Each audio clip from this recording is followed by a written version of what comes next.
So we are going to have now, as we're going to transition over to the next principles, right? To 4, 5, 6, and 7. We're going to finish strong. It's going to take us into lunch. We're going to have a few different speakers that we're going to hear from right now.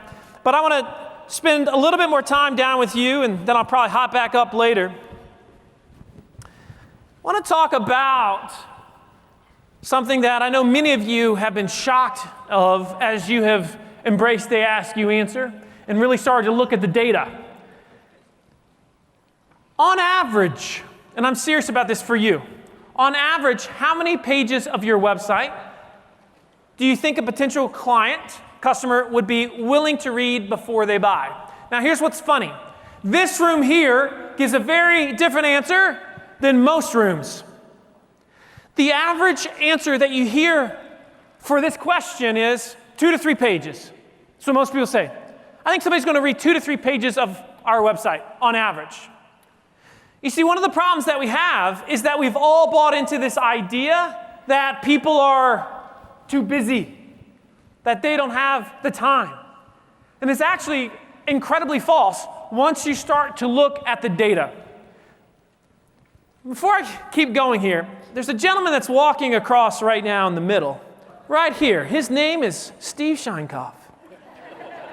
He is the greatest current case study in the history of They Ask You Answer. And you will hear from him at some point, I promise you. Today, his name is Steve and Pat, and I love that man. Give him a big round of applause for being awesome. Love that guy. So, this number here changed my life, for those that don't know the story. Pay attention, because you sales folks in the room, this is how you win your sales team over. At the beginning of 2013, I was looking at 2 groups of people on a company website. Both had filled out a form and said, I want to get a quote from you. This group here ended up buying a pool. This group here ended up not buying a pool. So I said, what is the difference between the ones that filled out the forms and did versus did not buy? And this is what we found. The number 30 kept jumping out underneath that group that had bought. And of course, what did that number 30 represent? Pages viewed. Now here's the catch. We found that if somebody read 30 or more pages of the website before the initial sales appointment, they would buy 80% of the time. But if they didn't hit that magic number, closing rates were 25%. 25%. So over the course of those 30 pages, the closing rates would explode. Now, here then lies the question. If you knew that all you had to do, and I know it's just a silly almost for some, like in your mind, hypothetical, all you had to do was to get your buyers to read, your prospects to read 30 pages of your website, and again, it's hypothetical, what would you do differently? Anybody, what would you do differently? My man says, answer more questions. I like your mindset, right? I like your mindset. Some of you are saying, I better create more pages. That's true too, because if your website's 15 pages, you can't say, hey, Mr. or Miss Prospect, could you read my website twice, right? You can't do that. And so we better produce more content about them, their needs, their worries, their concerns, that big 5+2, all that stuff. But here's the great mistake that you see so many organizations making. Marketing produces the content. The sales team, they don't help produce it. They don't know that it exists. And they certainly don't integrate it into the sales process. This is a two-way street. Marketers are responsible for engaging the sales team and pushing through what is their resistance. At the same time, the opposite has to occur as well. Sales team must break through, and it all happens through education. Now, when we realize the power of 30, we realize we've been doing it all wrong. I want to tell you that story in a second, but I said to myself, for years, I've been selling essentially the wrong way, right? So your name is? Mark. It's a great name. I like that name, okay? Mark's from Digital Surgeons. They're awesome, by the way. They're next to us in New Haven, and they're just a wonderful company. So Mark, the question is, how do you integrate it in the sales process, right? used to be, let's say you would call me up when I was a pool guy, and you'd say, hey, Marcus, I'm checking out your website. Could you give me a quote for a pool? And I would say, sure. But the problem is I didn't really know how educated you were, right? And so when we understood this power of 30, we changed the way that we sold. And we integrated it into that sales process. We call that assignment selling. And this now we've seen companies embrace this all over the world. We've taught it in so many places.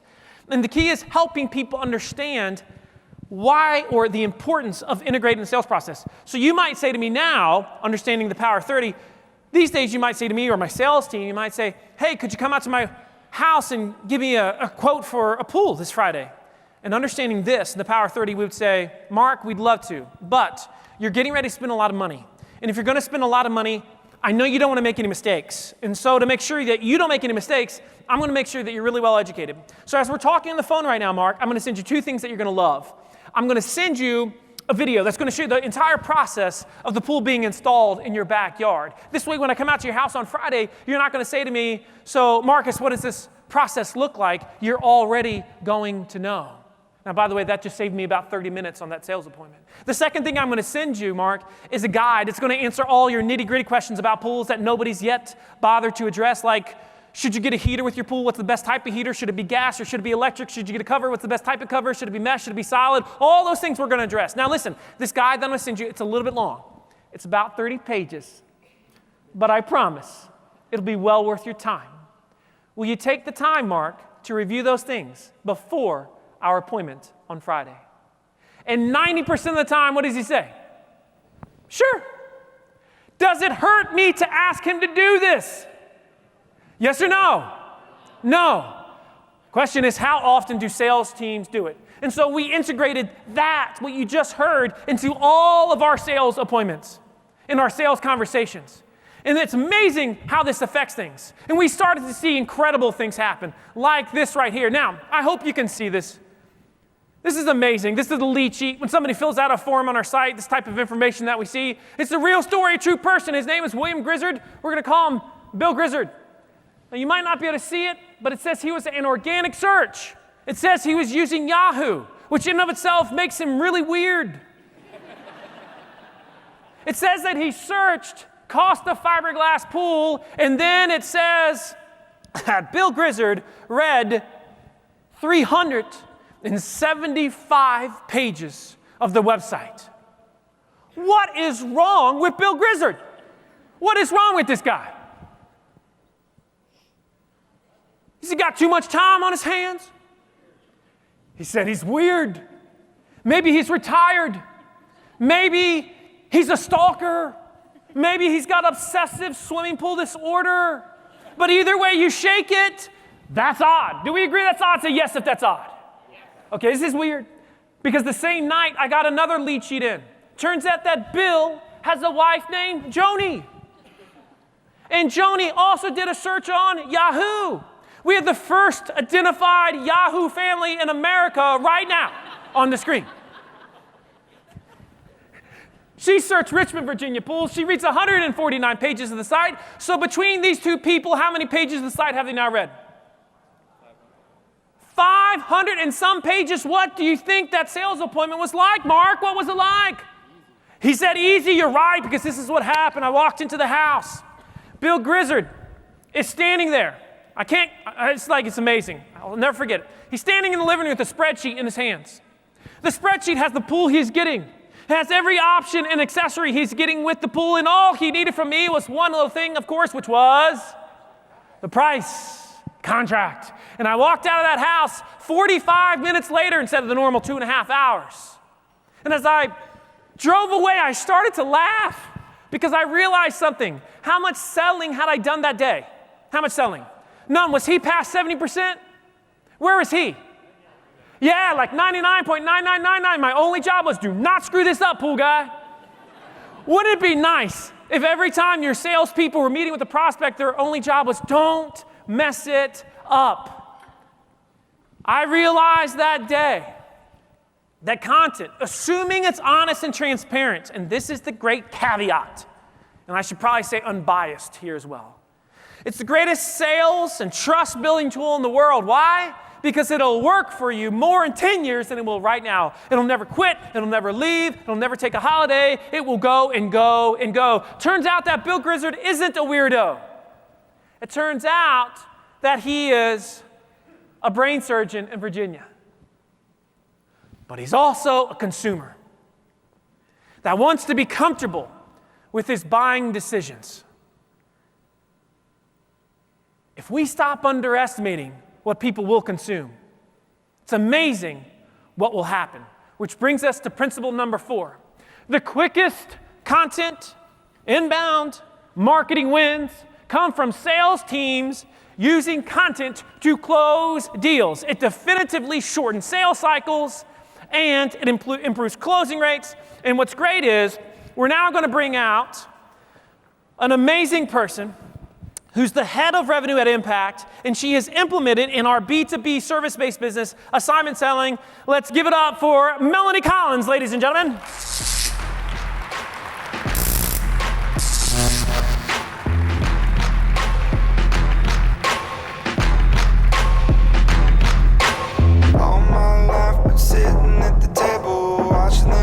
Great music selection. Yes, yes. All right. So, Mel, I wish we could listen to that song longer. I do, actually, because it's a pretty cool song. One of my favorites. Doesn't Mel look great? Give it up for Mel one more time. She looks awesome. She's so Mel, you've implemented this B2B service-based business. Let's start with the struggles. All right. What is, as you've done this here in other organizations, what's the hard part or the mistakes that companies make when they implement assignment selling in the business? It's primarily that they're using the wrong content at the wrong time. Okay. So what we've seen, and I've seen at a variety of different organizations, is that you have to teach a sales team what to use and when to use it. Now, this is a big deal. You would think that it's just obvious to a salesperson or sales team, oh, here's how you do it. Like, they naturally do it. Unless we teach it, it generally doesn't happen. So I love this one. All right, cool, keep going. Yeah. So where I've seen the struggle happen the most is really early on in the sales process as the connect call, the connect phase happens. So there's usually someone who's warming up a lead for the sales team. In our organization, we call that a BDR, and a lot of other organizations, that role exists as well. And so what happens at that stage is that content is used as more helpful information. It's used to break the ice or show a prospect perhaps how smart your organization might look, that you've been talking about something. But the problem is that it's way too top of the funnel. It's not addressing their fears, worries, concerns. It doesn't put them at ease before they're talking with a salesperson or advance that sales process in any way, shape, or form. There's just still too much educating to be done at that point. Yeah. So I guess in a way, one way that we could put that is that it doesn't help to have fluff.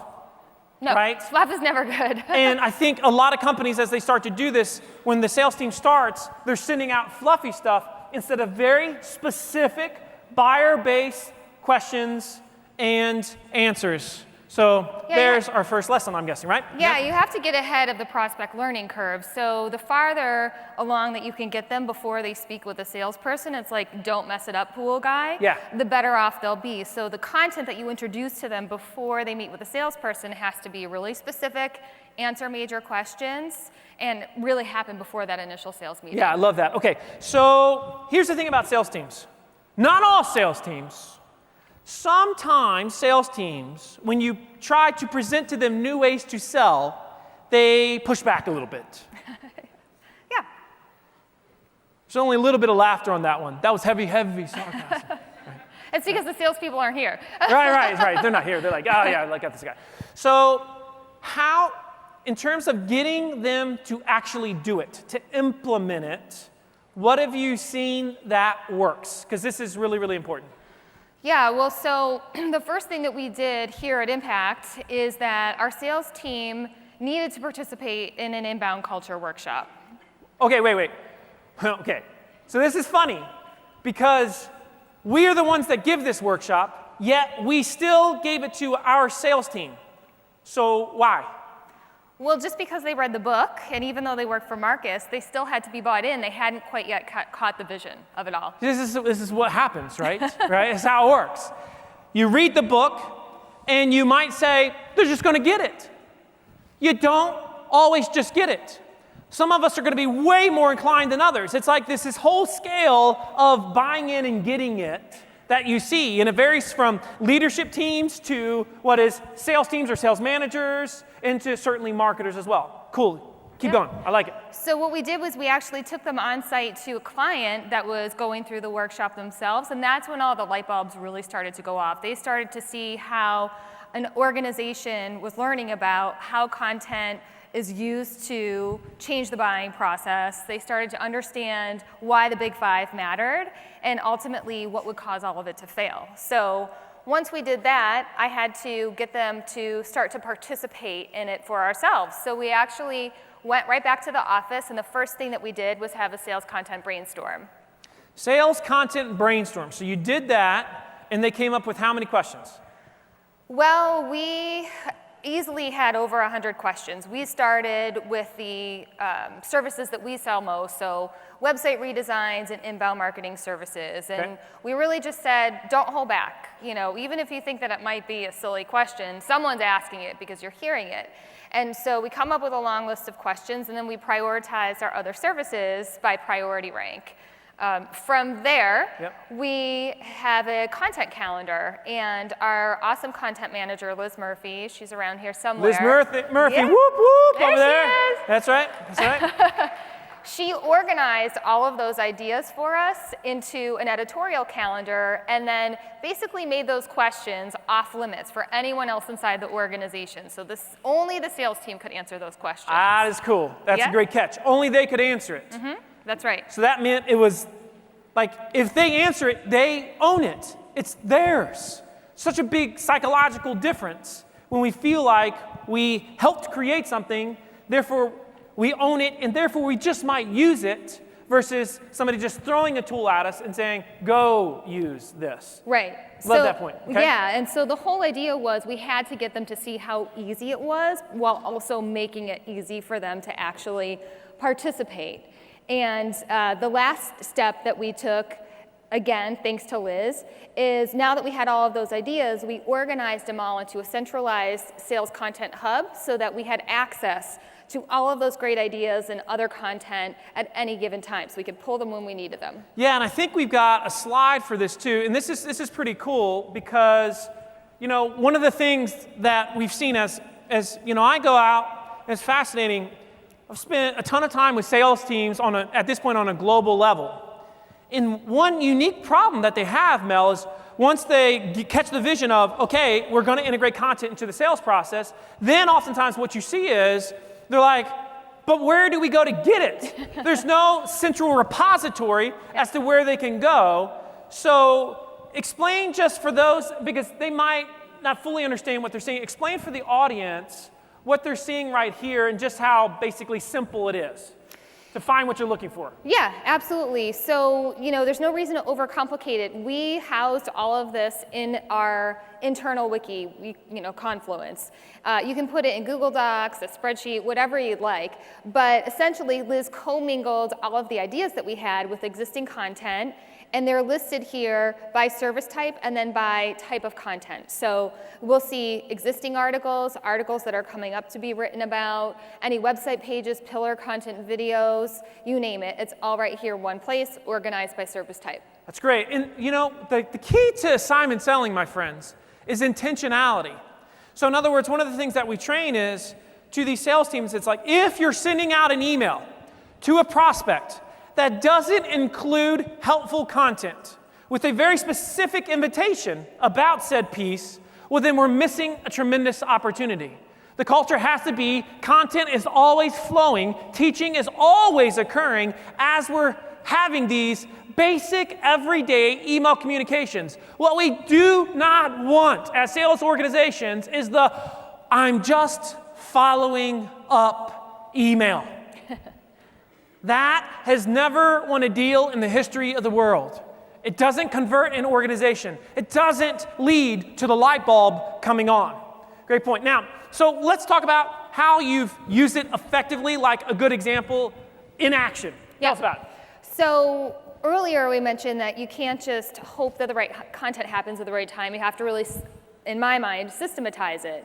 And so that looks like using that content during the Connect call before the initial Explore call with the salesperson. Key phrase, before the initial sales call. This is a big deal because if it happens almost like after that initial sales call, we've missed the foundational opportunity to really establish momentum going into that first major call. Love this. All right, keep going. Cool. Yep. So this is Mariah. Mariah manages all of our Connect calls. So if we get an inbound lead and someone wants to talk with Impact, she's the first one to learn about what they're interested in and then educate them about how we can help. And the good news is she already had an awesome playbook. And what we did was add assignment selling to that playbook. So we identified a few pieces of content by service type that were must-read or must-watch articles or videos. And Mariah, after talking with them, would send those articles or videos to them in an email. And inside that email is a video where she also explains the importance of making sure that they do their homework. So if we could play the video. Hey, Emily, it was super great virtually meeting you today. I really enjoyed our conversation about your website redesign needs. As I promised, I'm providing you a ton of follow-up information in this email, so I wanted just to give you a rundown of what I'm including. 2 things that are very, very important, like I mentioned on the call, that you read prior to your call with Jenna. Reason being, it's going to answer a ton of your questions and make sure that the time that you and Jenna have together is the most effective and the best use of your time as well. So the first article that I'm going to have you read prior to your call is about our website blueprint strategy that I mentioned. It will essentially dive into everything that's involved in it, what you can expect, what our website redesign process looks like. And the second is an article about the 6 characteristics of a perfect inbound site. So all of that should really answer our process for website redesigns, what you can expect. And then in addition to those pieces, I'll send you over some case studies and website redesign examples as well. But please, please, please take a look at those first 2 articles. If you aren't able to read them, do let me know because we're probably going to want to reschedule that call if possible. So I hope you have a wonderful rest of your day, and please don't hesitate to reach out if you have any questions whatsoever. Take care. Give it up for Mariah, by the way. That's good stuff, right? Now, some of you are saying, like, how do I get a salesperson on my staff like Mariah? I know that's what you're thinking right now, because did you notice how intentional and specific she was? In other words, was she giving the person an option as to whether or not they could read it? No. She didn't say, now, if you get a chance, if you find the time. Mariah said, here's what you need to do before the call. And did you pick up what she said at the end? And if they don't do it, we may need to reschedule the call. Does the prospect realize the importance of this content now? If you want your sales team to stop answering the same questions over and over again, you must teach them exactly what you just saw from Mariah, because that is how you eliminate it. That is how you get results, clear, defined results. And so that leads us to, as a byproduct of you teaching this to the team and embracing this culture at Impact, again, B2B, service-based business, what have we seen have been the results, Mel? So the first result I'll start with is pretty simple, but I promise they'll get better. So I spoke with a company. The person I spoke with, his name is Ryan, and Ryan told me that, he had read the Ask You Answer, he had seen Marcus speak, and he was fully bought in to making a change inside his organization. But the problem was Edie, who he works with, was not yet enlightened. And so when I heard that she wanted to speak with me, I said, that's great, Edie. First thing I want you to do, though, is I want you to watch a keynote speech that Marcus gave. It's a video. It'll take you about 45 minutes.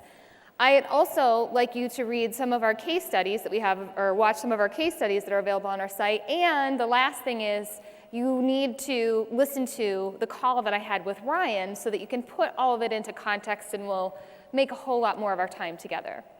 And so Edie wrote to me after she did all of her homework, and she said, I've watched twice through. This is kind of a game changer.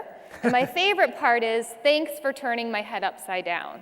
This is my favorite quote that I think I've ever gotten from a client. After a simple assignment, Yes. the head has been turned upside down. That is what we are all after. Cool, great example. Show us a couple others. Yep. Of some results. So another result is that it's helped our prospects determine that they're not a good fit for us, which is also okay. That's what assignment selling is also about. We've had someone say to us, I've read your content, you know who you are, we're just not a good fit for each other at this point in time. And what's great about that is we can spend our time talking with people who are a great fit, and we wouldn't have gone through an entire sales process with this person. I'm so glad you bring this up, Mel, because it's not just about moving them down the funnel faster. It's moving them out the funnel faster. Because I know certainly every sales manager in this room hates it when there are people that are in the pipeline that are not really in the pipeline. And the sooner we can get to the point where they are in or out, the better off everybody is, and the better we can project as to really where we're going for that month or for that quarter. Cool. All right, so here's some more exciting results. On top of that, it's helped us shave off. Wait. I just want to remind everybody, we started this when at Impact? Q1 this year. Yeah, Q1 this year. So this is fresh in terms of, we're like many of you, because once my company merged with Impact, we weren't able to do everything just like that, right? And so this is one of those things where it took us a little bit of time to really implement. And so these are fresh results, which is great because this could definitively be you in your organization in 3 to 6 months. Literally, 3 to 6 months, okay? Keep going. So by eliminating a few meetings from the sales process, because we've had much more educated prospects, we've been able to speed up the sales process by about 2 to 4 weeks. So obviously that means we get revenue more quickly and we get more revenue in the entire year. So it's been really helpful in terms of speeding things up. The next success rate is our RFP close rate. So we've always been really particular about what types of requests for proposals we respond to. So if you're not familiar with the term, it essentially means there's a company that wants us to submit a proposal for perhaps a website redesign or any other type of service. They're sending it out to multiple companies for quotes, and it's usually a pretty boring process, right? Yeah. You send back a 15-page response about all the reasons you're qualified. And it's pretty soulless. Yes. It's not a very human-driven process. So inherently it has a lot of flaws, which causes it to be a race to the bottom oftentimes with RFPs because it really comes down to the number. Oftentimes. I say that in quotes because that's what organizations allow to happen because they're not doing some of this stuff. Good. Yep. So instead of responding in a typical way, what we decided to do was use more video content, and we incorporated a lot of articles that we had already written. So we spend a whole lot less time responding to RFPs. And the response that we get from, some of the things that our prospects have said to us are, wow, that really made it feel very human to human. We already feel like we know you and it makes it easy to choose you. Or we had this universal rating grid and your team scored 2 times higher than everyone else. So before we were winning about 2 out of 10 RFPs, and now we're winning between 8 to 9 RFPs out of 10. It's a massive, massive boost. Cool. The other thing that it's helped us do is double our close rate. No big deal. I'll take that. And because of all of these things combined, we were able to lay in an additional $300,000 in revenue over the course of 1 quarter. And I think that's finally actually really sinking in with the team that they were like, wow, that was awesome. So it's really helped us quite a bit, and it's all because of assignment selling. Yeah, all because of assignment selling and just the willingness for you as the leader of revenue and sales to say, this is who we're going to be. This was great. Everybody give it up for Melanie Collins. All right.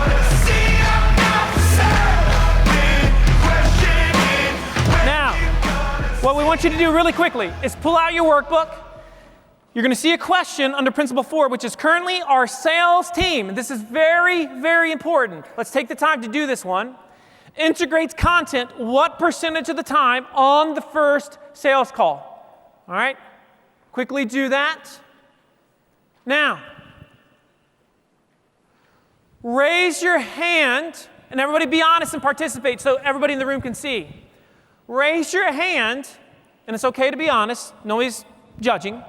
Raise your hand if you put that our sales team uses content in the sales process 20% of the time or less. So anything between 0 and 20%. Now I want you to look around the room right now. This is why, as an event, as we go forward with Impact Live, and as you will hear later, this is going to become the greatest event in the world for sales and marketing teams. Because we have to do whatever it takes to get them to catch the vision. And the unfortunate reality is you cannot force feed this stuff. You got to teach it, and you got to teach it right. So, let's move to Principle 5. How many times have you heard, I hear you, I maybe even read the book, so you're saying we should do all these things, but I want to see real results. I want to see real numbers. I want to know what is the financial impact of what you're talking about. I was at a really big brand recently, and we had this amazing conversation. And at the end of the conversation, I said to the organization, what's going to prevent us from this? And everybody at once, it was so weird seeing this culture and this dynamic. Everybody once said, the CFO. And I said, is the CFO here? And they said, yes. And she raised her hand. And amongst this entire group of people, I sat right in front of the CFO as about 150 employees were watching, and I said, what are we going to have to do in order to make this a reality? She says, I need to see results. I said, the problem is the farmer never sees the crop unless he or she plants the field.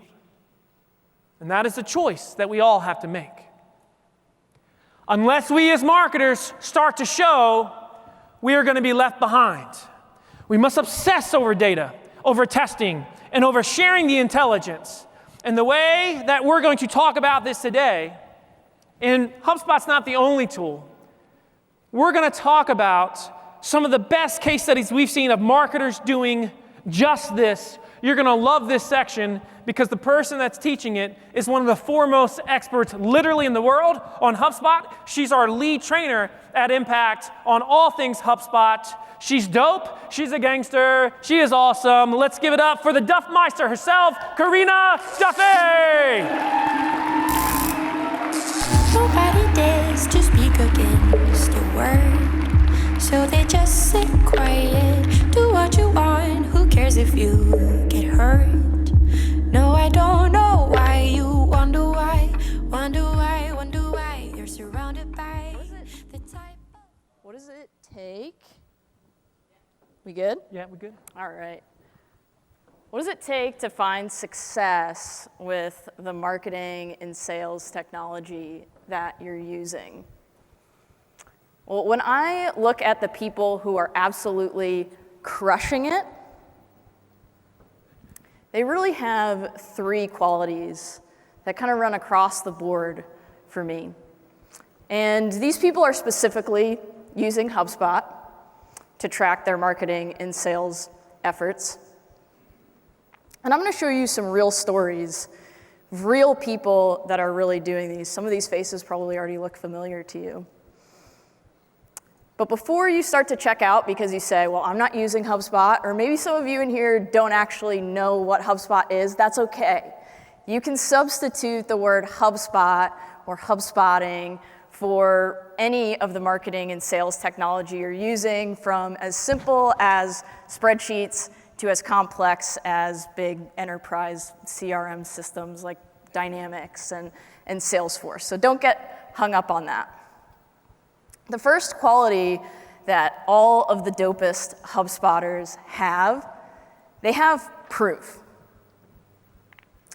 And what I mean by proof is they're able to go above and beyond to show the worth and the value that they're creating. They can prove what they're doing, and specifically, they can prove it with revenue. I want to introduce you to my friend Daniel. Daniel is a one-man marketing band at SOS. He does it all. He wears all of the hats. He does the content marketing, he does the video marketing, he does the website, all within HubSpot. But Daniel has a problem that many of you have probably experienced. He had a really hard time getting help. He wasn't able to do the things that he wanted to do super well because he just had so much on his plate. But he wasn't able to convince decision makers to get him help because he wasn't able to clearly prove that what he was doing was generating revenue. And this really came down to a core problem, which was that his CRM, his revenue data, was completely separate from his marketing data. So his marketing data was sitting in HubSpot. His sales data was sitting in a separate homegrown CRM, which many of you in this room have probably experienced. And they really had no way to connect it very easily. But Daniel decided one day that he was going to prove the value of what he was doing.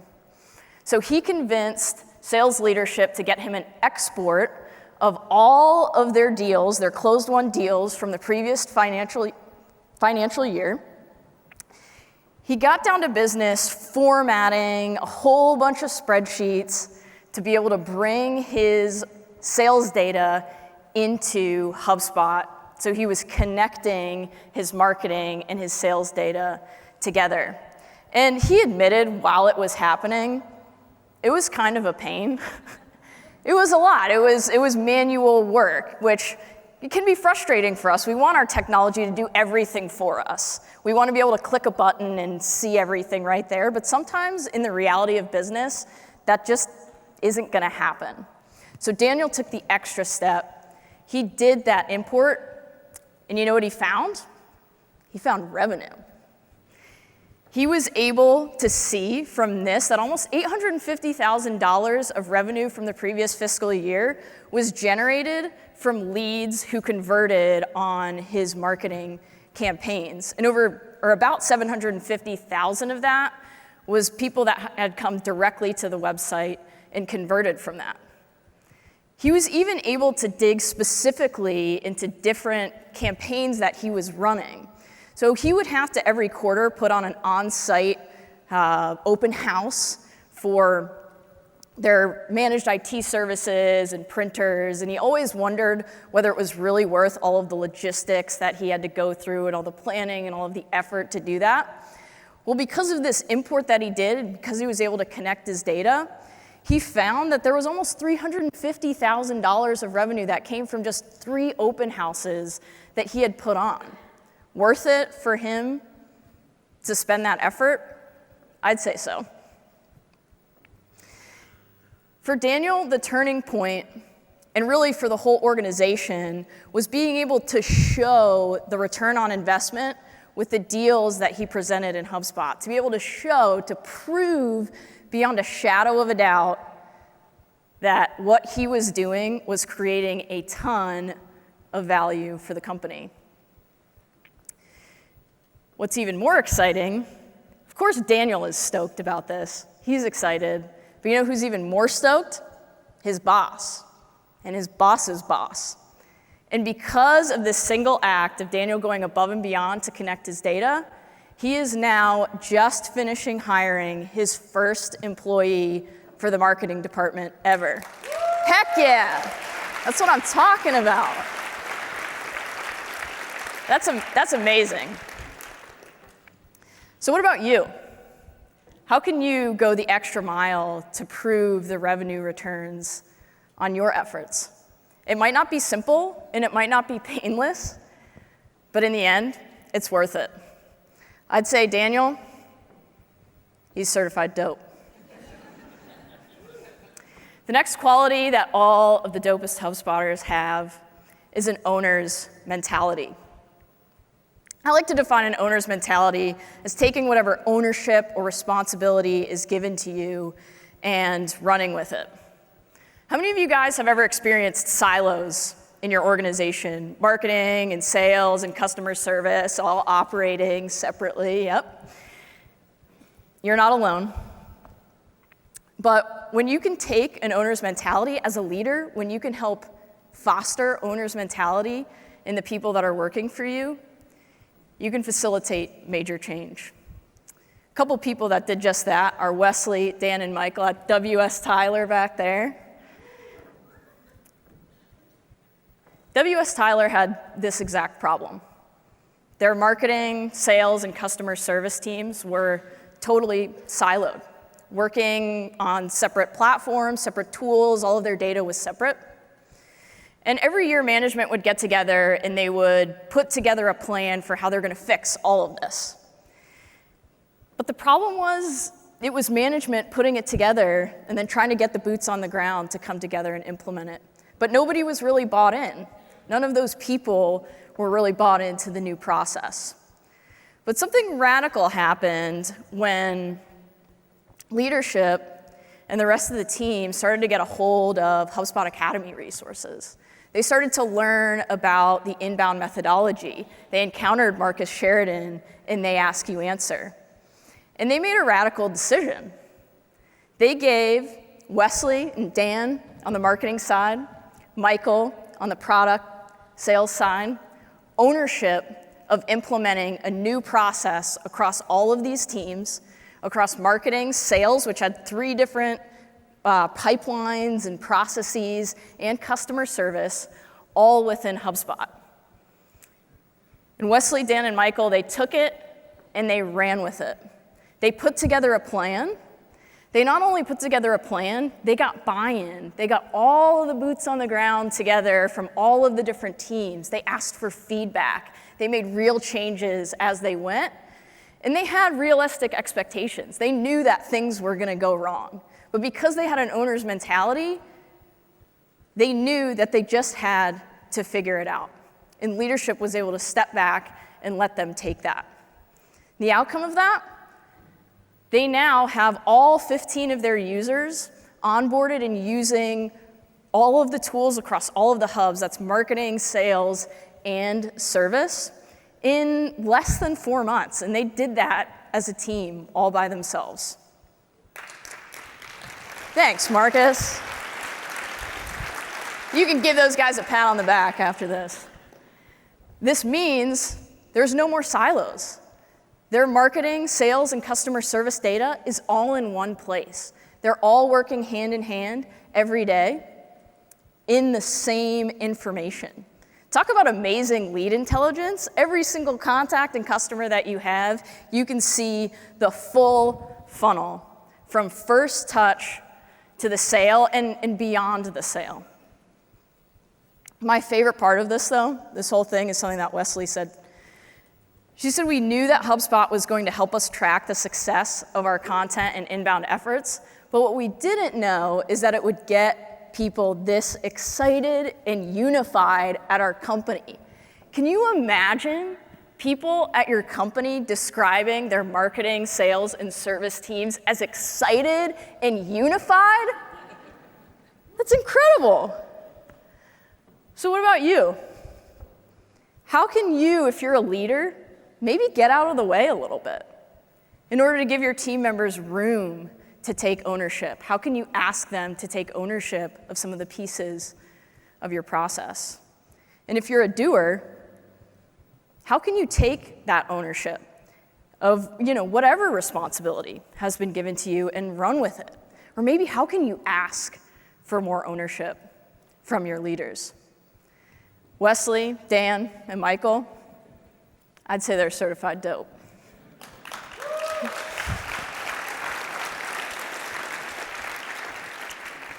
The last quality that all dope HubSpotters have is what I like to call grit.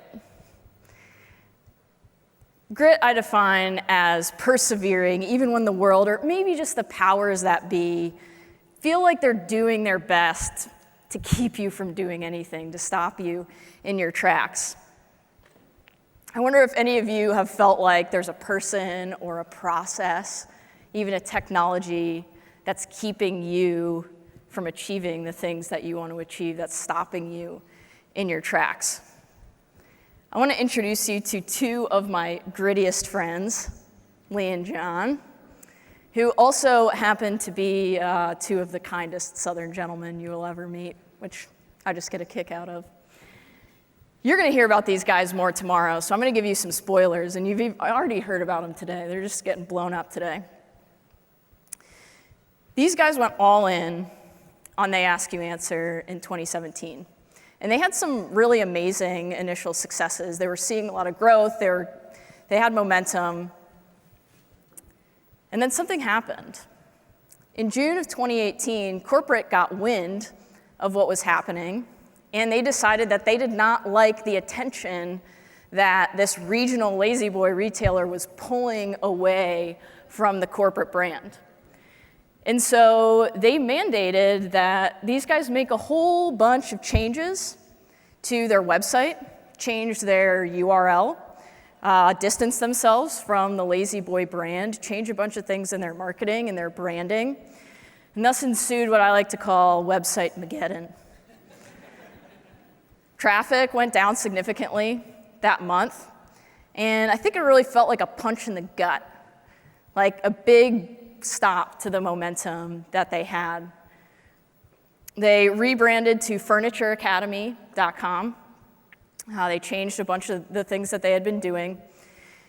But John and Lee and the rest of the team decided to put their heads down and get their grit on. And they decided to persevere.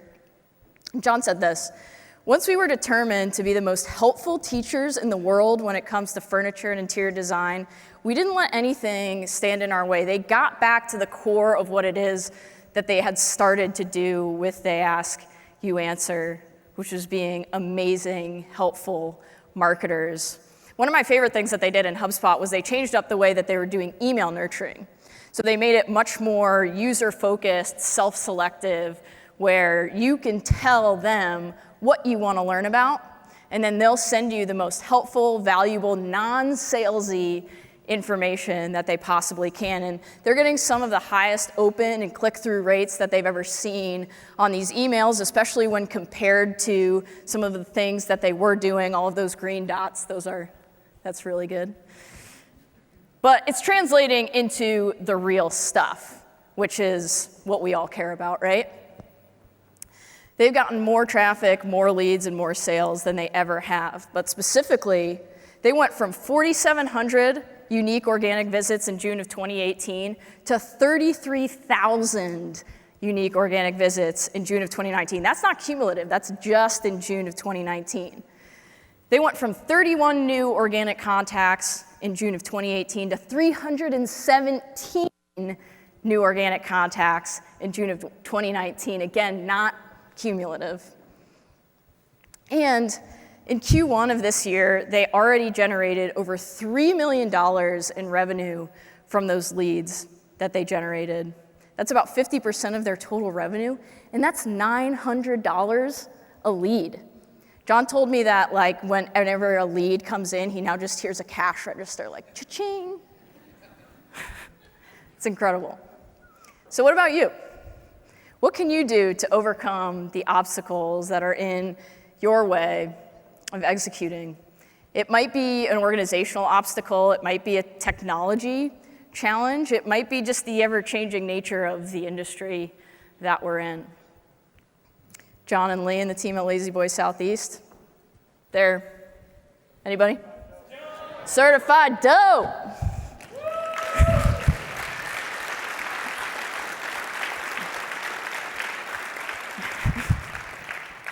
I love people clapping for certified dope. That's awesome. To me, finding success with your marketing and sales technology is really less about the specific platform that you're using, although it's important and we love HubSpot. But it's really more about the people that are using those tools. So if you can fill your teams with these type of people, if you can be one of these types of people, you're going to find the success you're looking for. Happy HubSpotting. Nobody dares to speak against your word, so they just Wow. How many people are thinking right now, wow, isn't it beautiful? Have you noticed a theme?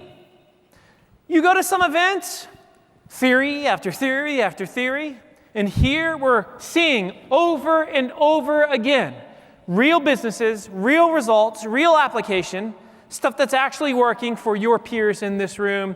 That was sensational, and I'm telling you, Karina Duffy, she is amazing. Give her one big round of applause one more time. You know, at Impact, we've got a whole team of HubSpot trainers. That's what we do, is we train people to be world-class. And if you have any conversations about that, there's a booth right out here that's the Impact booth. And, you know, as you go around today, too, don't forget that we have this whole side room. And the afternoon break is going to be in that side room there. There's lots of sponsors. There's stuff, people to see. So make sure you congregate on that side as well. There's also a video booth for Impact, too, as you have video questions, which you're going to have a bunch here in a second after we hear from an amazing person. Make sure you go there for your questions. Now, to cap that one off, though, pull out your workbooks. This one's really important, as they all are. This is going to be a fun one. It's going to be really, really fun, because we're going to do a live poll. Be as honest as you can here, all right? To date, we want you to fill this in. Your organization has tracked how much in revenue coming from your digital sales and marketing efforts. In other words, you can say, like you just saw, I know that we can definitively track at a minimum this much coming from that video content, that textual content, that social content, whatever that thing was that we have done. Okay, so go ahead and put a number in. Give us 15 seconds on the Jeopardy mic, if you would, DJ Steph.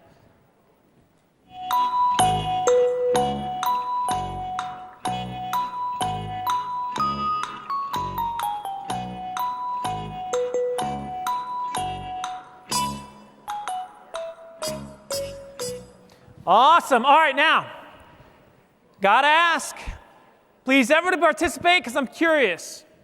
Did anybody in here, by show of hands, did anybody in here show at least $25,000 in revenue tracked? Raise your hand if you've shown at least 25. Keep them high. Now I want you to keep them up. Keep them up if you've shown at least 50,000. Keep them up if you've shown 100,000 in revenue. Keep them up if you've shown 200,000 in revenue. Keep it up if you've shown 300,000 in revenue. Keep it up if you've shown $500,000 in revenue. Well, that got a few of you, all right? $500,000, look around at the $500,000s. Keep it up if you have shown over $1 million in revenue from your digital sales and marketing efforts. Amazing. Amazing. Good job. Give yourselves a round of applause. Good job. Our goal, when we come back, all of us in this room, because we're all coming back next year, our goal is that every one of us has at least elevated that number that you have on that sheet right now 10x at least. Because if we're using the right tools and we have that ownership mentality, we are going to show it. My man likes it. You like that? I like that. All right, so let's move on to principle number 6. One that we're excited about. We have about 30,000 new words in the revised version of the book, and it has to do with this amazing trend that is occurring with video. We have a mindset that we're trying to teach companies around the world here at Impact. And the mindset is clear. It's not so much about video, but rather the mindset is, unless we show it as an organization, it doesn't exist. Whatever it is, we can no longer just say it, we must show it. We can't just say it's our people that make us different. We've got to show it. And we have gone on this journey to implement true cultures of video within organizations. They said it couldn't be done. They said organizations won't try to do this. But we said, we believe that video is such a big deal that more and more companies are going to say, we're going to own this for ourselves. We're going to own it in-house. We're going to create this culture. And we found there was this beautiful, beautiful pattern. And you're going to hear about it now, called the Selling 7. And you're going to hear it from one of the best young men I have ever met in my life.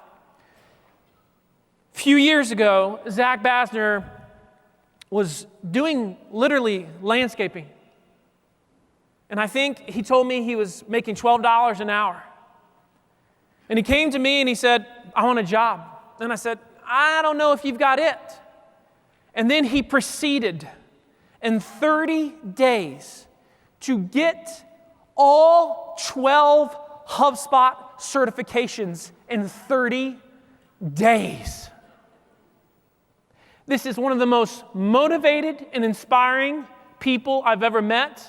I love this man, and I think you're going to love him too. Let's give it up for Zach Basner.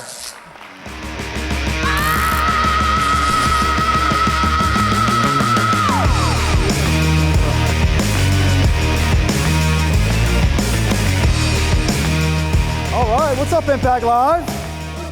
Yeah, we feeling good? Awesome. Well, after this, you're going to lunch, so you should feel real good. So, just so I know who I'm dealing with in the room, how many of y'all are actively producing videos for your sales team? By show of hands. Actively producing videos for the sales team. Okay, very good, very good. Now, how many of you have watched a video within the past, let's say, 6 months before you've bought something? Watched a video before you've bought something? Yeah, a lot of us. Yeah, you're not alone. In fact, we look at these amazing studies like Cisco does that say 82% of all consumer internet traffic by the year 2022 is going to be 82%. I mean, it's amazing. This is up from 75% here in 2019. So this continues to go up. And it's amazing. We just did our own little study right there, and we could see almost, if probably not more than 80% of us are watching videos. So this begs the question, what do we actually want from video content as buyers, as consumers, as businesses? And so anybody just shout it out.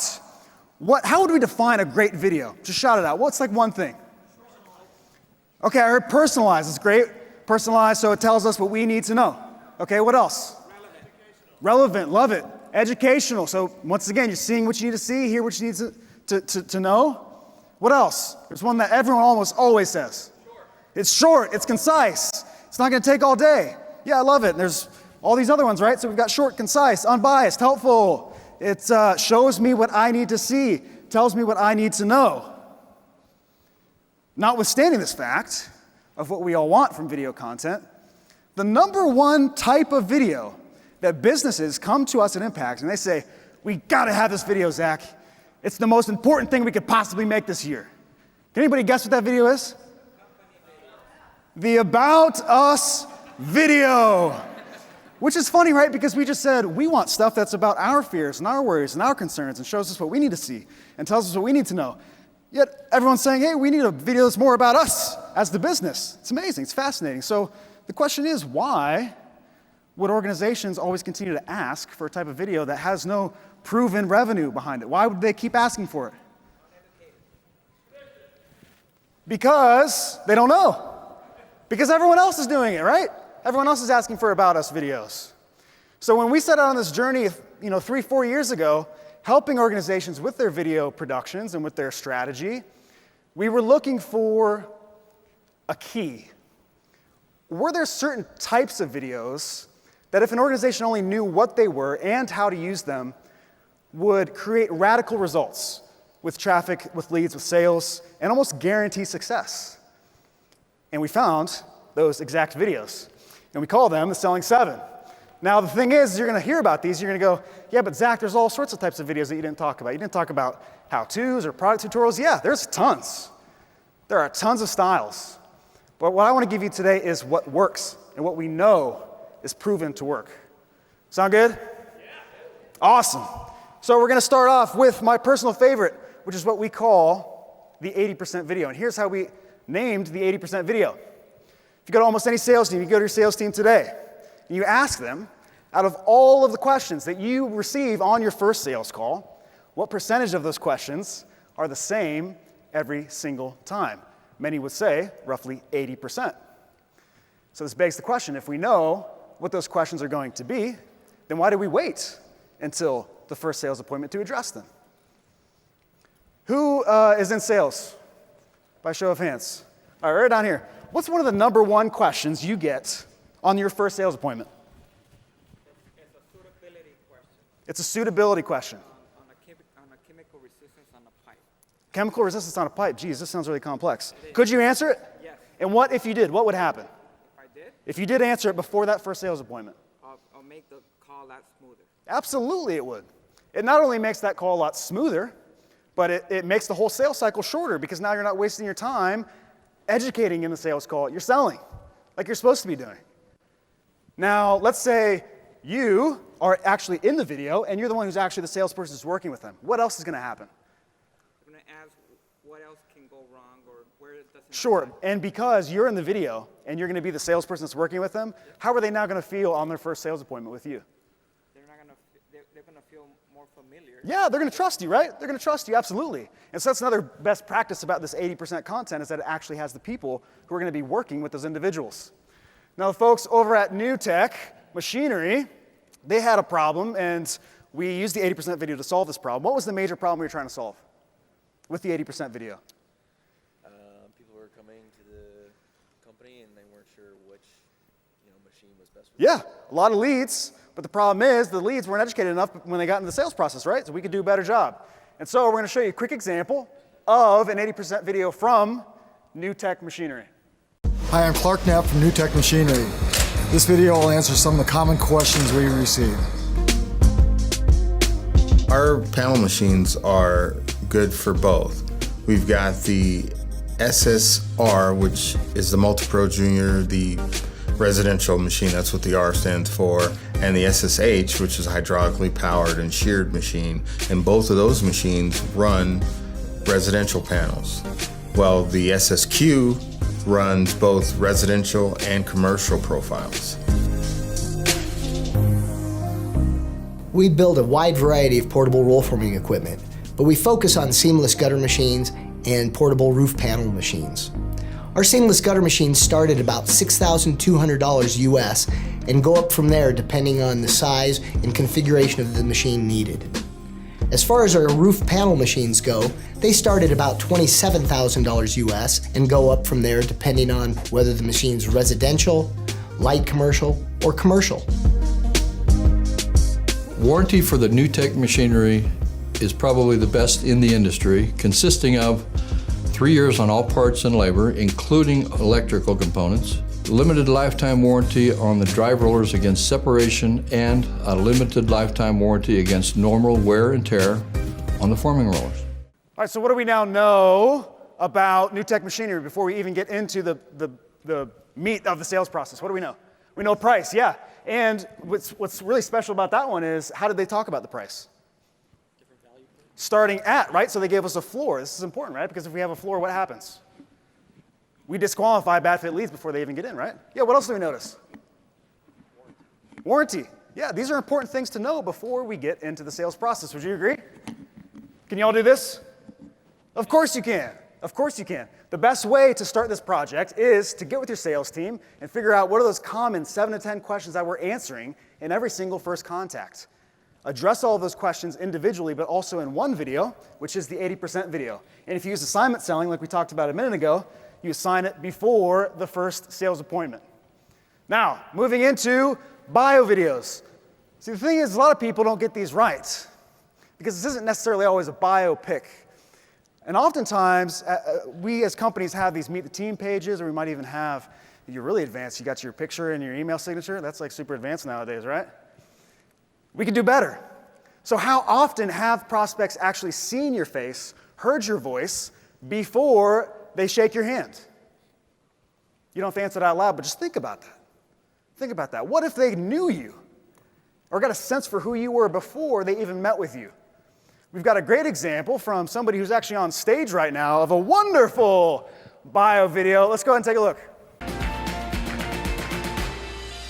I'm Chris Perry. I'm one of the founding partners at Aquila Commercial. I've been in the commercial real estate business here in Austin for over 25 years, almost all in the tenant rep business.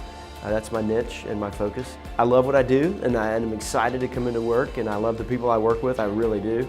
So from a personal standpoint, my priorities are my family and friends, and I enjoy being in Austin, all that it has to offer. I've got a wife. We have our 20-year anniversary in May, and then I have 2 kids, a 6th grade girl, and then my son is a junior in high school. Yeah, I love spending time with my kids. We like to do a lot of the same things. Over the years, I've coached a lot of basketball, I really love that as well with my son. We were supposed to show DJ Steph's video, but she has a great one, so make sure you check that out on her site, okay? Now, this one's great too, from good friends of ours at Aquila Commercial, based out of Austin, Texas. Now, what do we now know about Chris from watching this? He's a family man, yeah. What else do we know? What's that? Yes. Yeah. Do we trust Chris a little bit more than we did before? Yeah, here's the funny thing. How much of us now know a little bit about Chris? Chris doesn't know almost any of us. This is the power of video. It's the power of video. These are a great fit for email signatures and meet the team pages and transitions between team members if you're handing off between sales team members or service, things like that. All right, next we've got cost videos. We've talked about cost a lot already. And there's multiple ways to address it, and especially with video is very important. And reason being is the example I'm going to show you is that you can really be super educational in video and be really, really helpful. The thing is, if we're going to talk about cost, we should be addressing it not only with text, but also with video. And so we've got another example from the great folks at Sheffield Metals. Now, the cool thing about this video is because they're in this B2B to C market, what they're able to do is drive demand of the end buyer up to the contractor to buy these metal roofing products. And so if they do a great job of educating that end user, they're going to drive more demands from the contractors themselves. If you're in the market for a metal roof, it's important to keep your budget in mind. So today on Metal Roofing 101, we're talking about what is the cost of a metal roof. We're going to take a look at some real-world examples of quotes from actual contractors.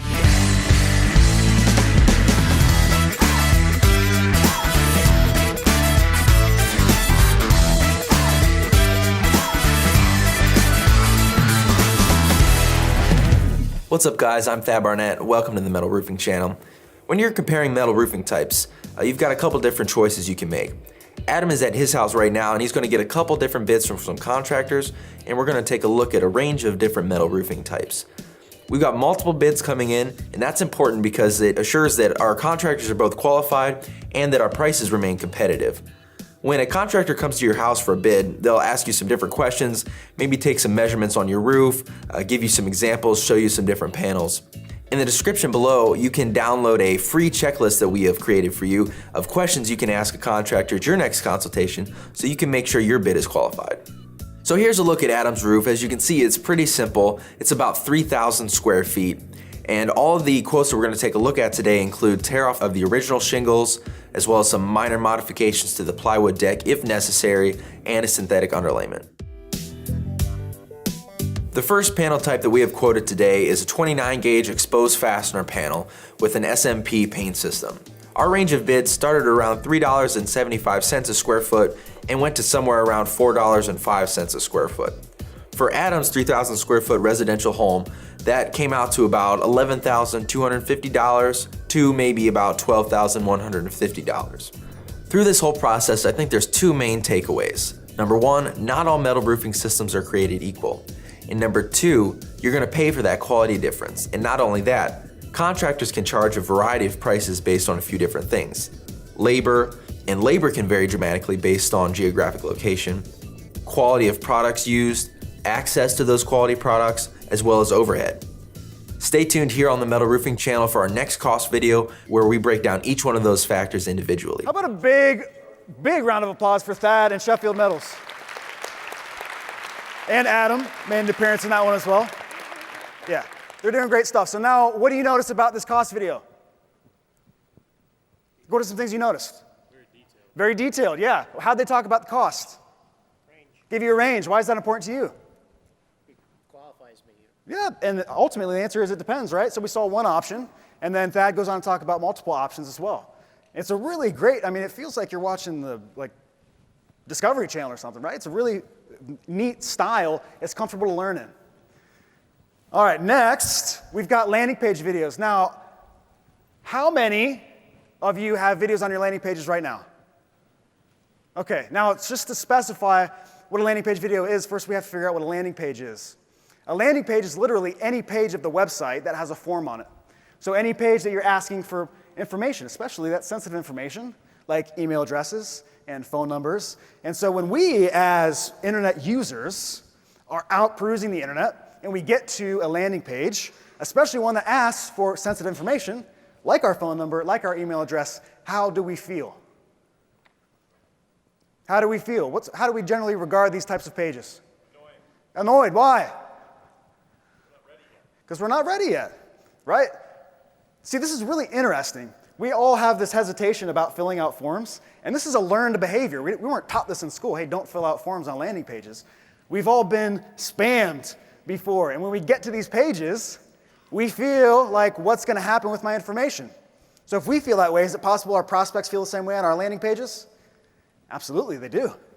And so the solution is very simple. If we can address that fear and call it what it is, then we might be radically successful with conversions on landing pages. We're going to take a look at a great example of a landing page video from a company we've talked a lot about today, River Pools and Spas. And once again, calling the elephant out into the middle of the room.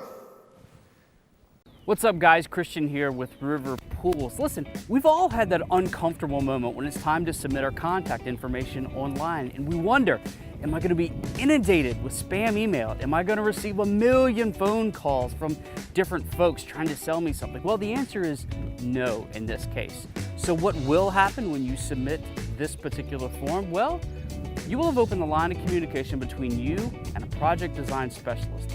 You'll receive one confirmation email just letting you know that the form was successfully submitted, and you'll receive a phone call within 48 hours from a design specialist. Just one design specialist. You've been dreaming about a pool in your backyard for some time. You've done your homework, you've done your research, you've decided it's time to move forward. So I invite you to fill out the form, hit the submit button. It's time to talk pools. It's time to talk your pool. Thank you, Christian. Big round of applause for Christian from River Pools. Yes. So what's going to happen when we fill the form out?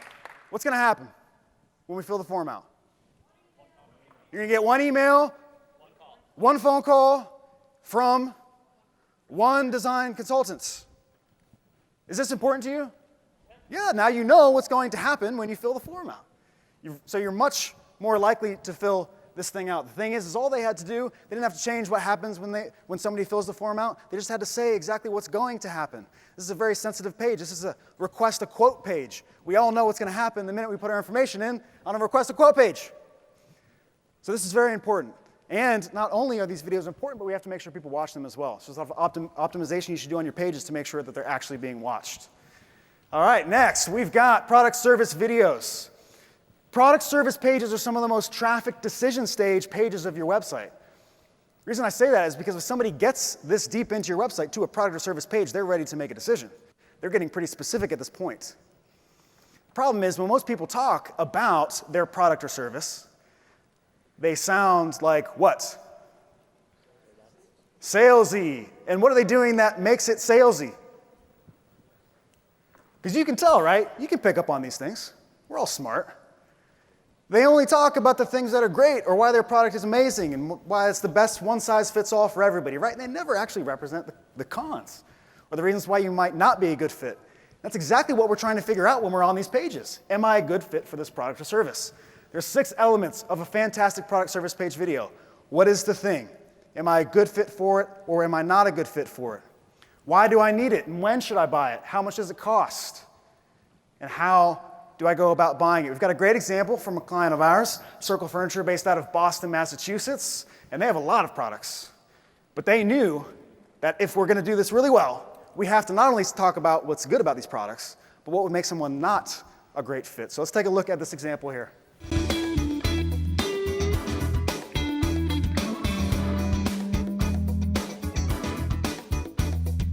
So Equitas has been around since 1971. They use standards that are very similar to the standards, if not higher standards, than what we have here in the United States. They source leathers from tanneries from Brazil and from Italy, and they're all top grain leathers, so they're very nice to the hand leathers.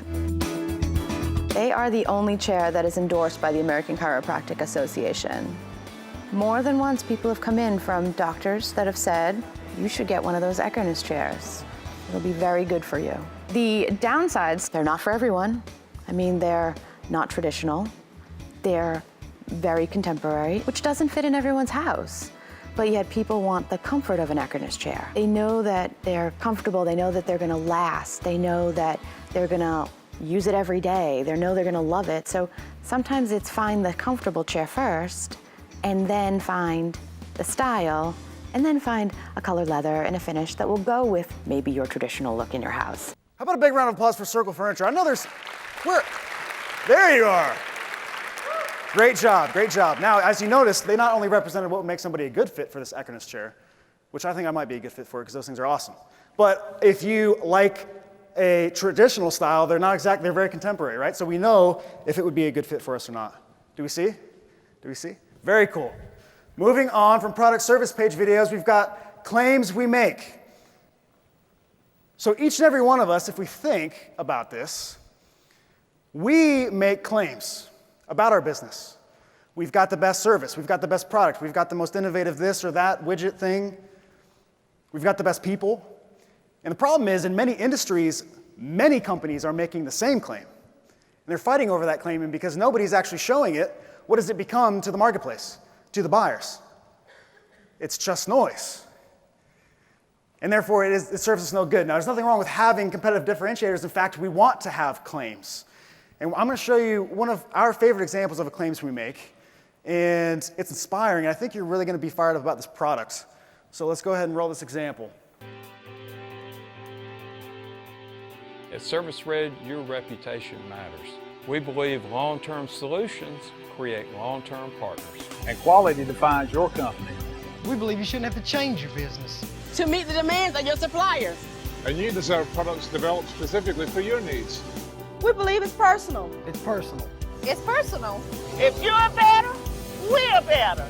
And standing behind our word. And that our smallest customer and vendor are as important as our largest partner. We believe that your challenges are our opportunities. Your needs are our responsibility.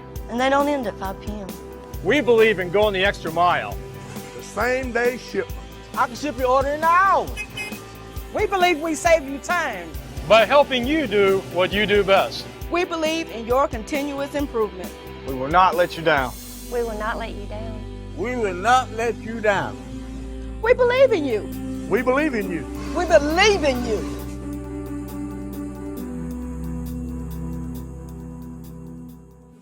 The cool thing is what do you notice about this company just from this brief video? They're family, right? They care about their products. Their facilities are super clean, and that's important to you if you're buying thread, because if the stuff's contaminated, it's no good, right? So you're seeing all of these things. You're witnessing some of these claims aren't even being said. They're just being shown in this case. So my challenge for you is to think about what are those major claims that you make, and how can you prove it? How can you show it better than anybody else, and therefore own that claim in your industry? Last but not least, another one of my personal favorites, the customer journey video. And this is not, this bears repeating, not a customer testimonial or review.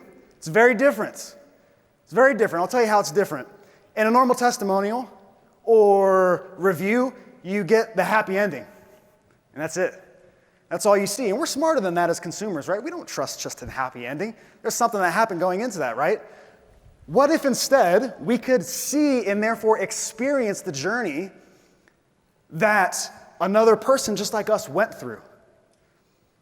So what are the things we like to see in a journey like that? Well, we'd like to see where they started. Just like any Disney movie, right? There's this nice little story arc. The customer journey is no different than the hero's journey. They had a problem. They went on an expedition to try and solve this problem. Eventually they found somebody to help them, and there was a happy ending, but there was a lot of things that happened in between. Got a great example of this. How many of y'all have purchased an engagement ring or a wedding ring before?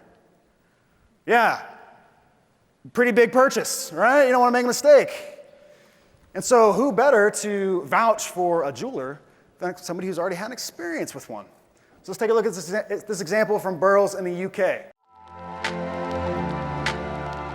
There's very few purchases in life you make that have that longevity. You know, you don't hear of people handing down houses or cars for generations and generations. So I think for us it was actually, no, it's got to be right.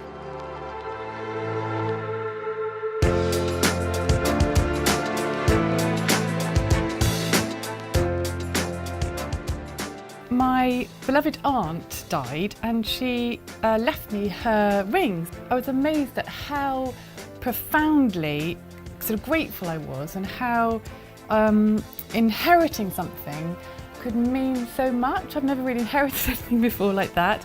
When we got engaged 22 years ago, the idea was to have an eternity ring that matched the engagement ring when we had our first child.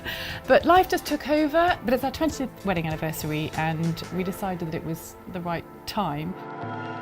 I had a really clear vision of how it would fit and how it would be like a sort of replica of the engagement ring in miniature form round the ring.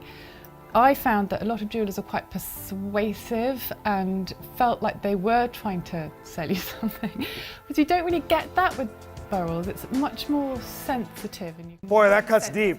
What she just said about those other jewelers. They're quite persuasive, but she didn't get that with them. And this is so important. Now we see her journey that she had with this company, and we hear about how she felt at every stage of that journey. Think about the happy customers that you have and all of the great things, the great relationship building you went through with them. How can you tell that story in a journey, not just in a review or a testimonial? Do we see the difference between the journey and the testimonial? Yeah, a little bit. Somebody does. All right. Now, many of you have been listening to all of these things, and you're probably thinking to yourself, well, why haven't we done this yet? And that's exactly the position that every one of these companies was in before they started their journey in making these videos. But the thing is that if you're going to put action behind this, focus on what actually works. Don't focus on that which does not work, because you will get a lot of conflicting information about what actually works in the sales process. These are tried and true videos. There's a lot of potential with video, a lot of possibilities. Embrace those possibilities. Build trust. Allow those prospects to see you before you see them, hear you before you hear them, and know you before you know them. Thank you.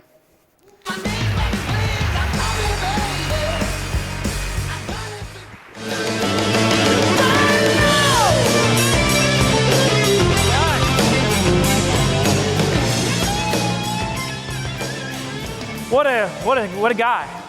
You know, I'll embarrass Zach just a little bit further. He had never done public speaking until about a year and a half ago. Think about that. That's how we can all develop ourselves personally and professionally and working in life.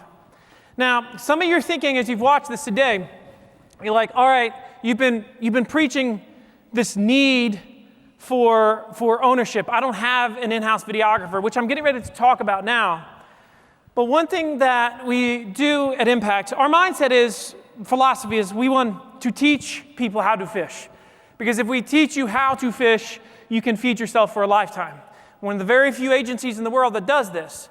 At the same time, we recognize oftentimes companies need a bridge between where you are today and where you're going to be. So for example, you saw that Selling 7. Let's say you bring on a videographer like we're going to talk about. It might take you time to get to that point. What can you do between now and then? Well, I do want to talk very briefly about, for those that are interested, and our video production crews on this side, we do have a special that's running through August the 30th. There's a sales package, and it's all Selling 7 based, and a sales and marketing package. If you're like, I know I want to do this, but I need a bridge between here and there, and you want to save a lot, we have a certain amount of spaces. For those that are interested, make sure you talk to our video team today and just discuss how you want to customize it out, because you can choose certain ones from the Selling 7, and we'll create a package that is quite exceptional, and your sales team can start using it now. So let's finish the workbook. Let's finish with Principle 7, and that is about true ownership. This one, I almost have a reverence towards. Why a reverence? Simply because I know of its magnitude. I know as we have this next final conversation that there's going to be natural resistance that comes to your mind as you hear these things. I'm here to tell you, assuredly, that if we skip steps, it will lead to failure. This will be the step that you're most tempted to skip that you will have heard today. I don't want you to fail. We didn't know these things when we started to really teach the Ask You Answer those years ago. But now we know the patterns. You've heard about the first 6. But now we've got to talk about what's necessary for ownership. Now, let's say you come here to Impact Live. You are so excited. But yet you go back to your team and you start to immediately tell them everything you learned. Or let's say that you're a leader of your organization and you say, man, this was great. And you send out an email to your entire team, and that email says something like, hey, everybody, I heard from this pool guy, and I'm telling you what, we need to start answering our customers' questions. We need to do it immediately. In fact, we're going to start with cost and price. We're going to talk about our competitors, and I need everybody to participate starting now. Now, is that going to work, yes or no? Is that going to work, yes or no? No. This is the part we have to get really serious because I don't want you to fail. I don't want you to fail. And so, it wasn't long ago that an amazing person really had a big effect on my life. And her name is, do we have the microphone? Where's that microphone? The handheld, Zach. Let's pull that back out.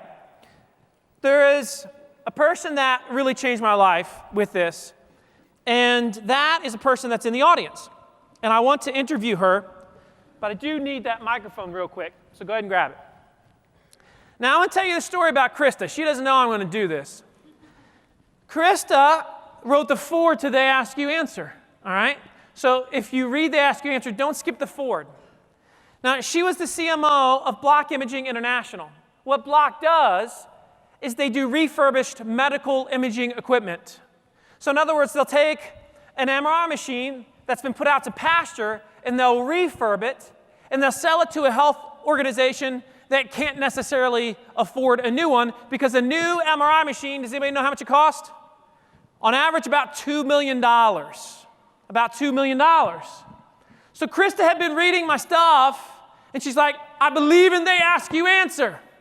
This sounds so awesome, but she had a but, as everybody tends to do, and I want to hear it from her. She didn't know this was coming, but man, she is the greatest plaid wearer in the history of the world, and she sports it hardcore. Let's give it up for Krista Catrola. Stand up. Now, the reason why I'm so excited that you all have a chance to see her, because so many of you are going on this journey yourself as marketers. So, Krista, if you could briefly just tell us, what were the frustrations you were having at that time? Sure. The biggest frustration was not getting buy-in from sales. And the more we tried to educate or tell them or take them to conferences, it was like, this sounds great. You should do this. You're in marketing. I'm in sales, so I'm going to sell stuff. So the getting classic phrase. You have fun with that, marketer person. That's your jam. Go do your thing.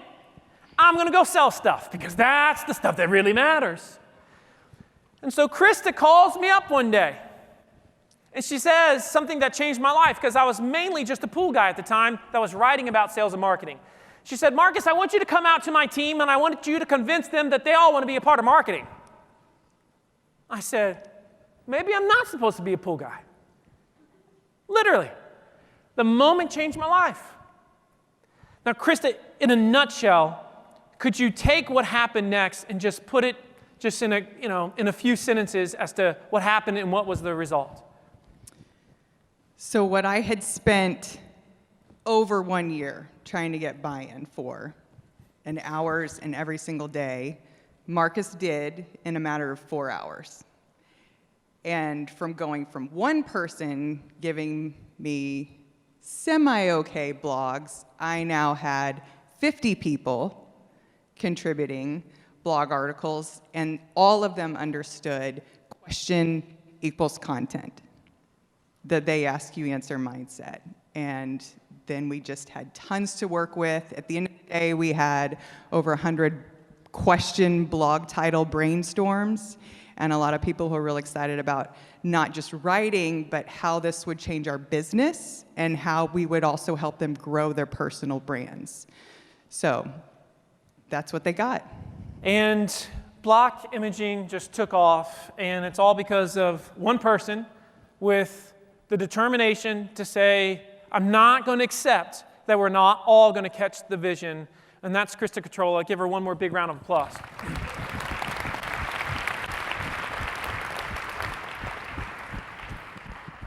You know, what's funny is that was the first of roughly 200 plus workshops that I ended up giving around the world. And it's fascinating because whenever you do this, every single time, you have the same thing. When you're done, the marketing team comes up to you and says, I don't understand. I've been saying this for 2-3 years. You come up here and everybody acts like, whoa, this is the greatest thing since sliced bread. Now, it's not because I'm special. Because today, for our company at Impact, Zach Basner does these workshops. And I still go out and teach them too. But what's fascinating is he hears the same thing. Why is that? And I'm going to tell you the reason why.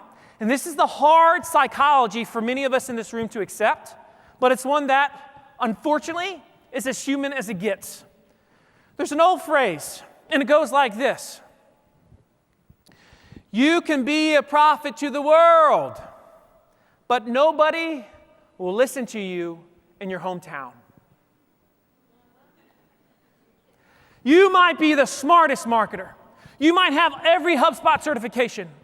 You might understand data and AI better than anybody else in the world, but because you work there for some reason, there's resistance.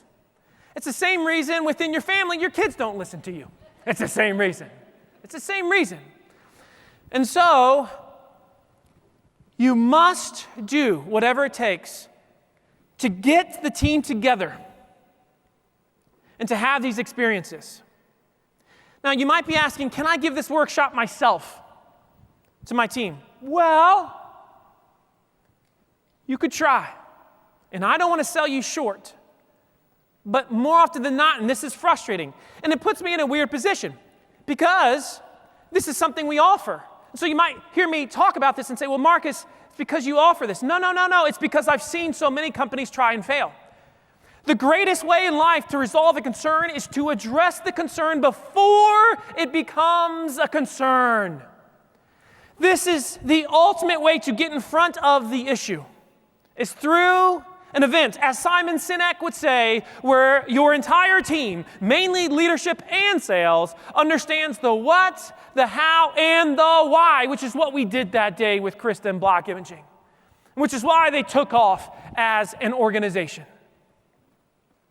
This is going to be key for you. Now, do we give these workshops? Yes. Now, here's the one offer, and we talk about different things, but this is the one offer where I'm extremely serious about. Whether you use somebody else, us, do not skip the workshop if you haven't had one. You're going to hear from Yale later. I've gone and I've seen Steve's company now 4 or 5 times. You're going to hear from Azella. I've been with them 4 or 5 times. It's just when you get it, you know, a CEO recently came to me and he said, Marcus, come back out. And I'm like, really already? He said, they're not going to listen to me. And it was just, I was so it was fascinating because even though they do listen, he understood human psychology so well. So here is the offer. For the first 10 companies that say, I want to do a workshop with you all at Impact, and Zach Basner, the one you just heard, he would be the one to come out. We will come out, and the cost is $5,000 plus the cost of travel. So it's a little bit under $6,000. Now, here's the caveat. Number 1, this is limited to the first 10 companies in this room that say they want it. Because generally, our workshops are 10K. That's what they are from here to forward. Colony, our promise. The other thing about this is that the requirement is you have to have your sales team there. If your sales team can't be there, I wouldn't recommend that we do the workshop. All right? So your sales team has to be in the room and your leadership team. It's okay if your marketing team's not there because they're already eating the dog food. Now there's a URL on the screen. If you are at all interested in this, go to the URL and just fill it out and make sure that will lead to somebody in Impact contacting you, but we have to have a definitive by the end of this week. By the end of the week. Now, Mark, you had a question real quick. Go ahead. Mark's, I didn't plan that. Mark said sign us up. Good. We will do that. And what's crazy is Mark, even though they've done so well, this company, and you're going to hear about Retrophone, this company just is beautifully get it. I have watched him. But it's the cool story behind Mark's group is Mark heard me 2 or 3 times, and it was a year or so of just thinking about it. And then finally they said, we're going to take action. And that's been what's so fun to see for you all. So again, you see the URL. The key is this Friday. That is the savings. It is a real savings. And remember, on top of that is travel, so you're probably just under $6,000. The instructor would be Zach Basner. You want to take advantage of it. Now, I want to talk about key number 2. Key number 2. Here's the other part where you're going to resist, and that is the content manager. The content manager. The most successful companies in digital sales and marketing understand this. Somebody must own content, a writer on staff, and somebody must own video.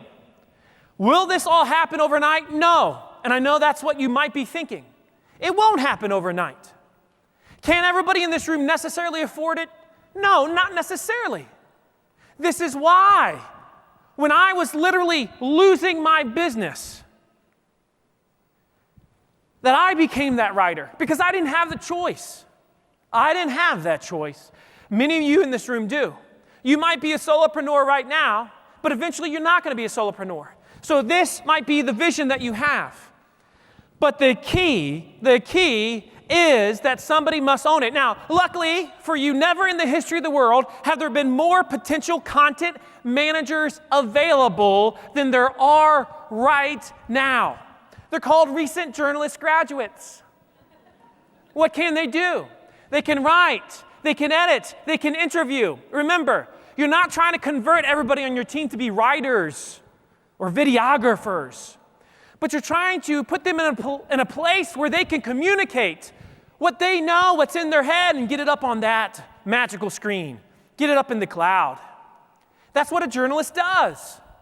But not only can these recent journalist graduates write and edit and interview, but many of them are great with social. Many of them are digital natives. Many of them are great with video. They can be the ones interviewing your team on video. And here's the other thing. Most of them, let's be honest, can't get a job. So you have a high supply with a low demand. This gives you an opportunity to fill a major need for a rising generation of graduates that definitively need to exercise their skills. And you need this person on your staff. Now, you might be saying to yourself, what is the average cost of a content manager? Consistently, we see payroll salaries ranging from like fresh out of school in the mid to upper 30s to 40s and 50s. That's your typical content manager. And they'll go up from there as they take on more responsibilities. Point is, it's going to be half of what you would spend probably on a salesperson. But the impact they're going to have on your business and on your sales team and on your closing rates is going to be drastic. Of all the things that everybody skips, this is the one that they skip. As an organization at Impact, people call us and they're like, produce our blog articles. Like, guys, you do not, here's the thing, and this sounds almost to some sacrilegious, but you almost can't find case studies like you're hearing today where the company outsourced all of their content. Because that person doesn't know you. They don't know your business. They don't understand the soul that comes from within the leaders, your story. They don't have a chance to get to know your people. They don't have the ability to do those things. So until we have a mindset of ownership, we will learn this. We will learn how to fish. You're probably going to struggle. We see that the most successful companies, when it comes to content, they average at least three pieces of written content per week. per week, 150 the first year. This is why some of you are saying, oh, now I see. It is a full-time position. And no, that person that's on your team that's a good writer couldn't also do this right now. Because they're already wearing 12 other hats. They know it and you know it. This has to be a single hat on a single person that is obsessed with your story and getting to know your team and becoming that voice to help you become the best teacher in the world. Almost all of these case studies, well, actually, better stated, every single case study that's featured here, they have a full-time content manager, and they've gone down this road. Talk to any of them if you want to hear about that. Now, the videographer is the same. You might not have a videographer right now. One of the companies you heard earlier was West Roofing in that opening video. Amazing, amazing man. Jack, stand up real quick. Just stand up real quick. Jack Moore. This is amazing CEO. Give him a round of applause, all right? Amazing man. Amazing man. Now thank you, Jack. Jack is the perfect example of, he didn't really have a marketing team. He brought on this amazing lady named Aubrey who is here, and she just helped him take off. And eventually, they said, we think we're finally ready for video.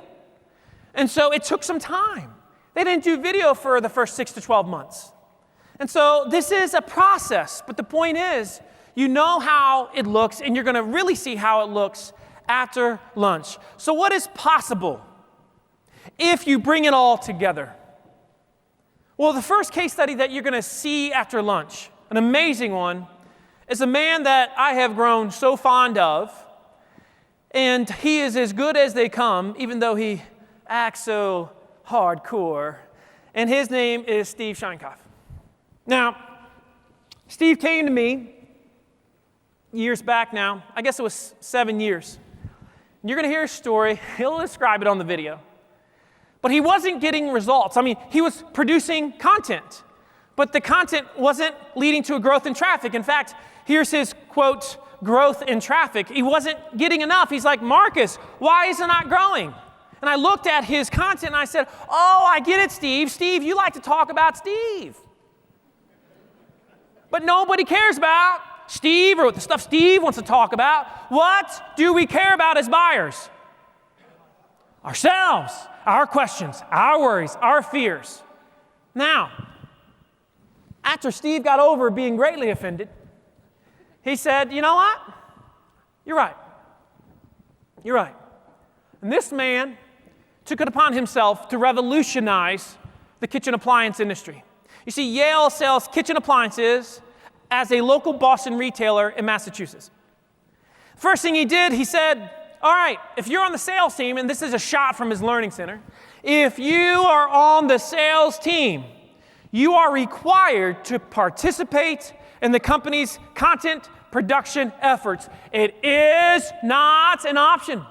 It's just part of the job description. It's amazing when you just put it there, what starts to happen. It's who we are. You don't have to apologize and you don't have to make excuses. But they didn't stop there. They produced some of the greatest content I've ever seen, some of the gutsiest content, transparent and real. Now this is the article that just sets it all off right here. It is the mecca of what is possible when you embrace the Ask You answer and you become the voice of trust within your space. Now, Steve used to get asked all the time, so listen, man, I don't want an appliance that breaks. Can you tell me which one of your appliances are fixed the least, have the least amount of warranty issues? Steve thought about it and he said, all right, I'm going to talk about it. Now, I'm going to read to you the second and the fourth paragraph here. Imagine you're buying a new appliance. Imagine what your emotions would be if you saw this, if you read this, your feelings towards this company. Here we go. Second paragraph. One of the benefits of having a huge service department is data collection. We will be in approximately 130 to 150 homes today fixing appliances, with a good portion being less than a year old and under warranty. That's 650 homes per week, or roughly 34,000 calls yearly, not including homes with multiple calls. That's the math behind this post. It's sales generated versus warranty service calls within 1 year. Final paragraph. So the question is, what are we fixing the least? And then he shows you this huge graphic.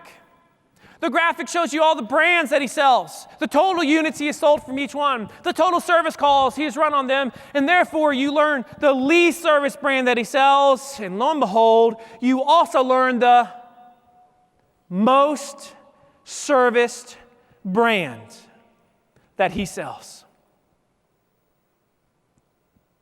Would most retailers ever do anything like this? Yes or no? Why not? Why not? Go ahead, why not? Because we're afraid. And generally we're afraid of the one that doesn't keep the lights on. But what happens if you worry about the one that does? Hey, Steve or Pat, whichever one, Pat, they're amazing CMO. How many times has this article now been read since it was published? 2 million times. That is real data. And this is why, when anybody has a question about appliances, that's where they go, to Yale Appliance. They get comments from all over the world like this. Your objective appliance analysis and recommendations are incredibly valuable. Thank you so much for putting it out here for clueless homeowners like me to read. I'm on the West Coast, so I can't repay your generosity by giving my business. All I can give you is my heartfelt thanks. But the key here is objective appliance analysis. And what happened? They just exploded. And last night, Pat said, I need to get an updated shot on this, Pat. Pat said, Marcus, we might cross 1 million visitors this month alone to the website.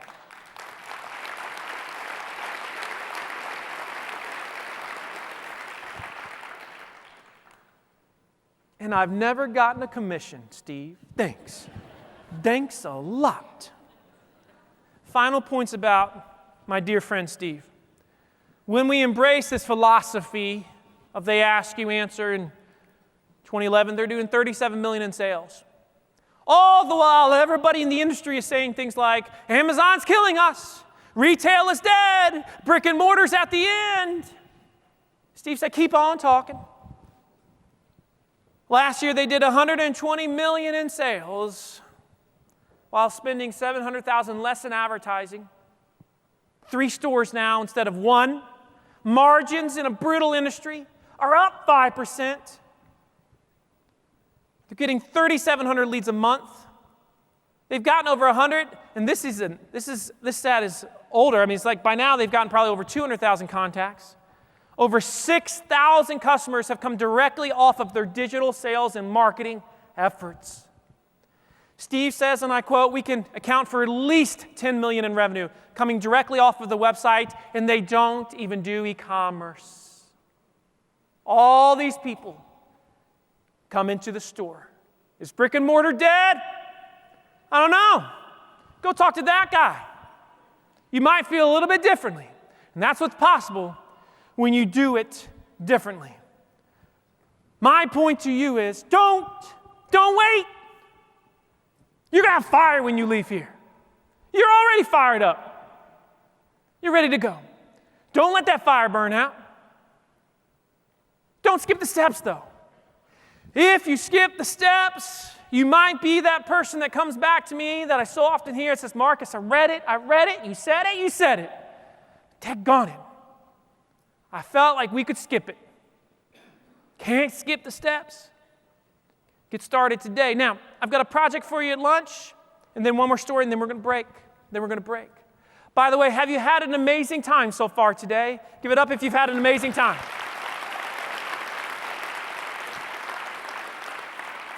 Now, at the end of your workbook, you have a series of questions that will allow you to score your company. They're simple questions. Here's my ask for you. During lunch,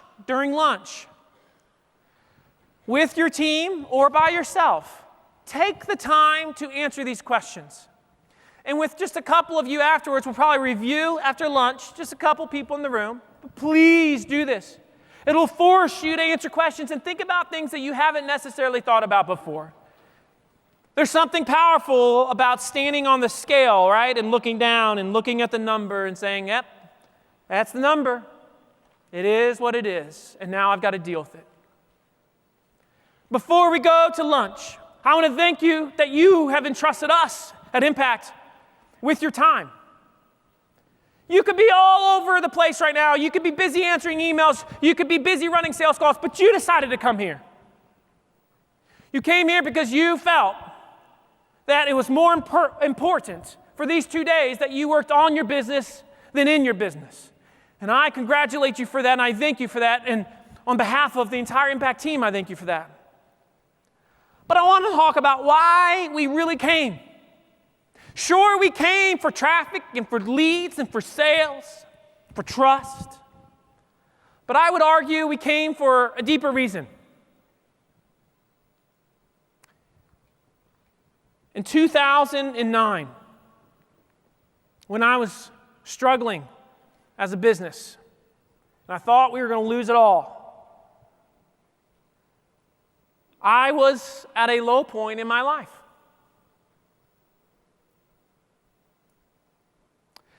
I thought that the only answer was work harder, work more hours. I was averaging 65 to 70 hours a week. Get up at 5 in the morning. You get home at 11 at night. And what do you not do? You miss. You miss stuff. As I reflect today on that time, I can't help but to feel the weight. My wife, Nikki, she always tells me this. She's referenced this a few times. So I've got 3 daughters and a son, as you can see on the screen. This was around that time. And she tells me, she says, and this is a true story, I'm just being very honest with you. She's told me before, JT, our son, he was always in the hospital when he was an infant. From the time that he was born to about 2 years old. I'm going to be very honest. I do not remember that. I don't recall.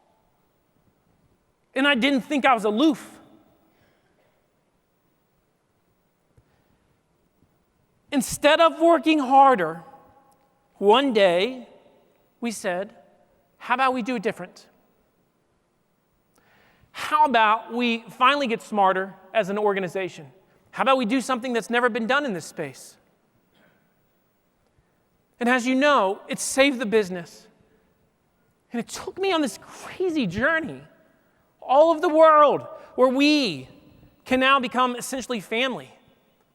And we can literally start a friendship that hopefully will last for years to come.